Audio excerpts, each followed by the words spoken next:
There's no feeling more intense than starting over.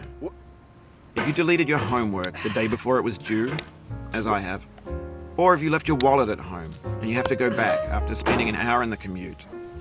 If you won some money at the casino and then put all your winnings on red but it came up black.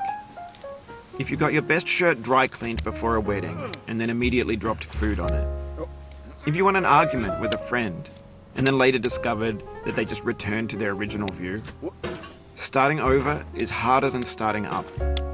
If you're not ready for that, like if you've already had a bad day, then what you're about to go through might be too much. Feel free to go away and come back. I'll be here. Alright, thanks for coming with me on this trip. I'll understand if you have to take a break at any point. Just find a safe place to stop and quit the game.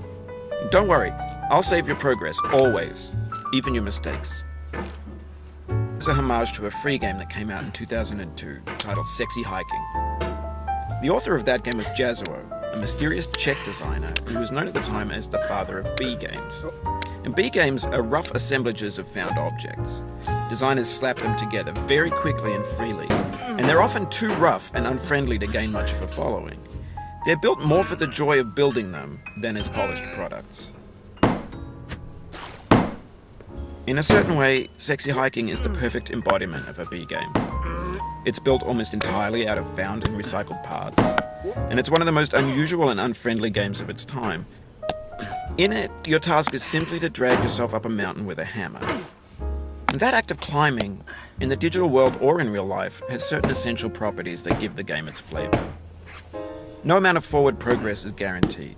Some cliffs are too sheer or too slippery. And the player is constantly, unremittingly in danger of falling and losing everything.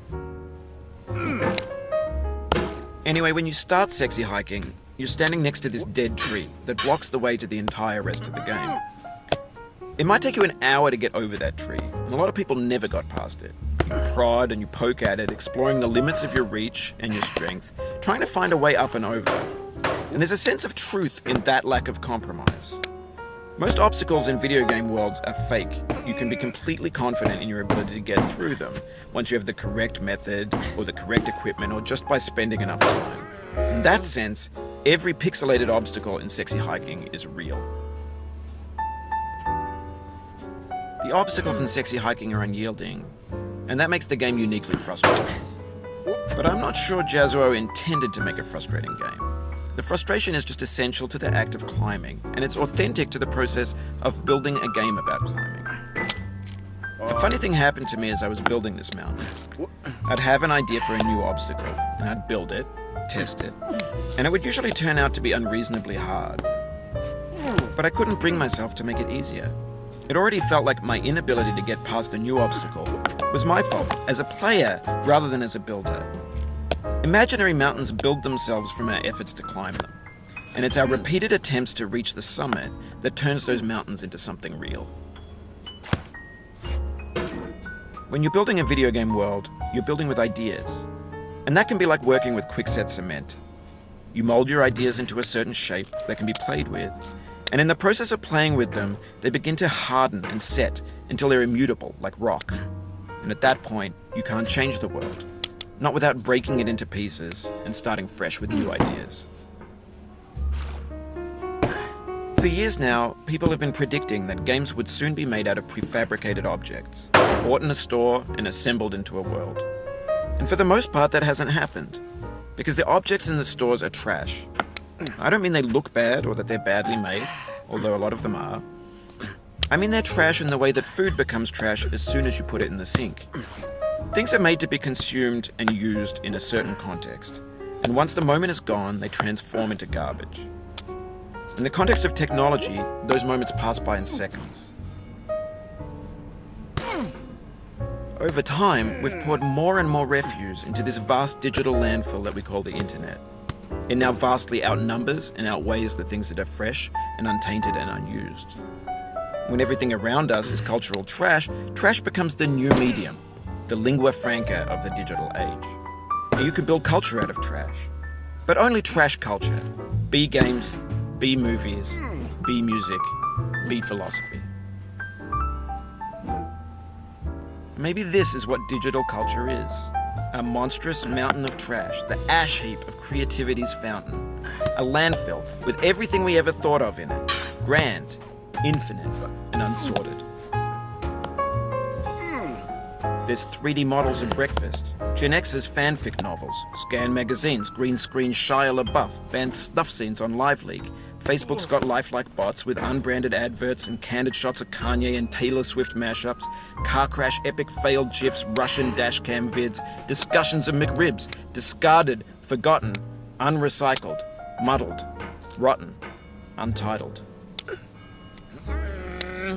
Everything's fresh for about 6 seconds, until some newer thing beckons, and we hit refresh. And there's years of persevering, disappearing into the pile, out of style, out of sight. In this context, it's tempting to make friendly content that's gentle, that lets you churn through it but not earn it. Why make something demanding if it just gets piled up in the landfill, filed in with the bland things? When games were new, they wanted a lot from you. Daunting you, taunting you, resetting and delaying you. Players played stoically. Now everyone's turned off by that. They want to burn through it quickly, a quick fix for the fickle, some tricks for the clicks of the feckless. But that's not you, you're an acrobat. You could swallow a baseball bat. Now I know, most likely you're watching this on YouTube or Twitch, while some dude with 10 million views does it for you, like a baby bird being fed chewed up food. That's culture too. But on the off chance that you're playing this, what I'm saying is, trash is disposable, but maybe it doesn't have to be approachable. What's the feeling like? Are you stressed?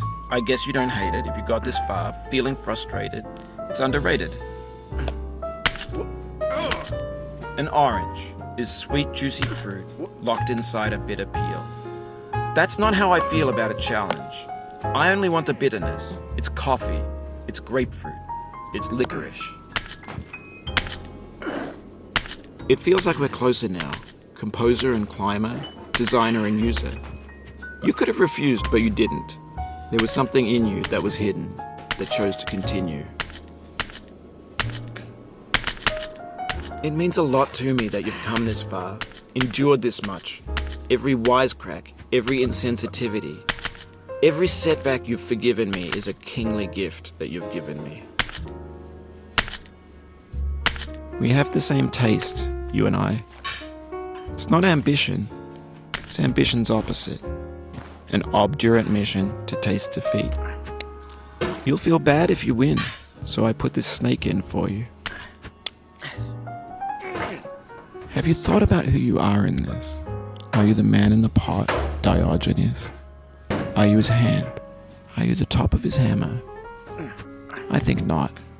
Where your hand moves, the hammer may not follow, nor the man, nor the man's hand.